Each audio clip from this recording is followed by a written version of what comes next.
Hi, my name is Maggie and I'm a diabetes specialist nurse working in the West Hampshire Community Diabetes Service.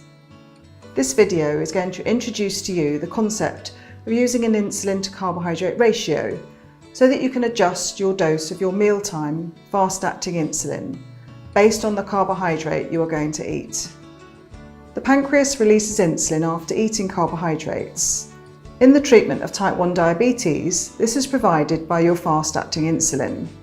One of the aims of this course is to support you to gain confidence in adjusting your fast-acting insulin for the carbs you eat and for your lifestyle, making adjustments for other factors such as high glucose levels and activity, with the aim that you are thinking like a pancreas and can make changes to your insulin doses which may be needed. Fast-acting insulins such as NovoRapid, Humalog, Apidra and Fiasp work best when they are injected 10 to 20 minutes before eating. The amount you need depends on how much carbohydrate you eat. It's best to use a ratio to work out the correct dose of fast-acting insulin for the amount of carbohydrate you eat. This is called your insulin-to-carbohydrate ratio. This ratio varies from person to person and may vary between the meals or time of day. Many people start by using 1 unit of fast-acting insulin for every 10 grams of carbohydrate. However, if your total daily dose of insulin, background and mealtime insulin added together, is less than 30 units, then we recommend you start with 1 unit per 20 grams of carbohydrate. Those on more than 80 units daily may find they need a higher ratio, such as 1 unit for every 7 or 8 grams of carbohydrate. This ratio can be altered until it's right for you. The usual range people use is 1 unit for every 5 to 20 grams of carbohydrate.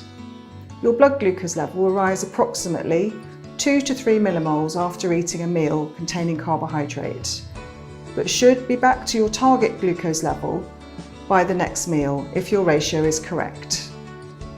Some people need different ratios for different times of the day. When you first start using a ratio, we recommend that you don't make changes too quickly, but that you wait 3 to 4 days to see if a pattern develops. Then, if there's an obvious pattern, make a change and wait again to see if it's made a difference. We recommend making 1 change at a time so that you can review how the change works. Review each meal ratio and adjust as needed.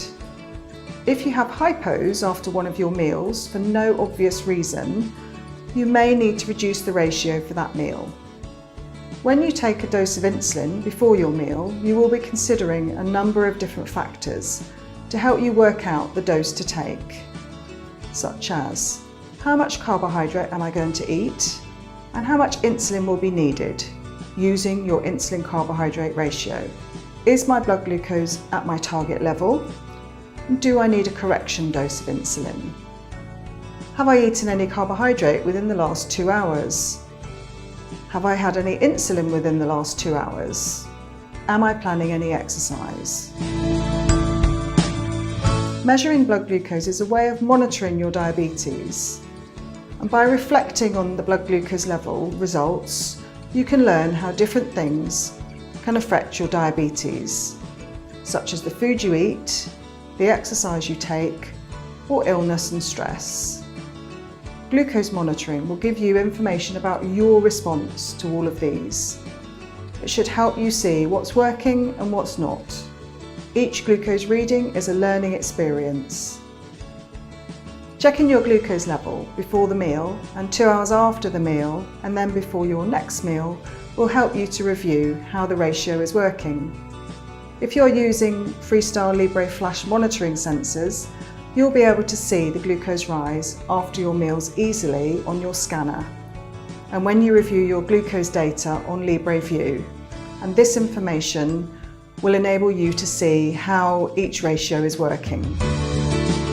Thank you for watching. This video is part of our Type 1 Structured Education course. For individual advice, please speak to your healthcare team.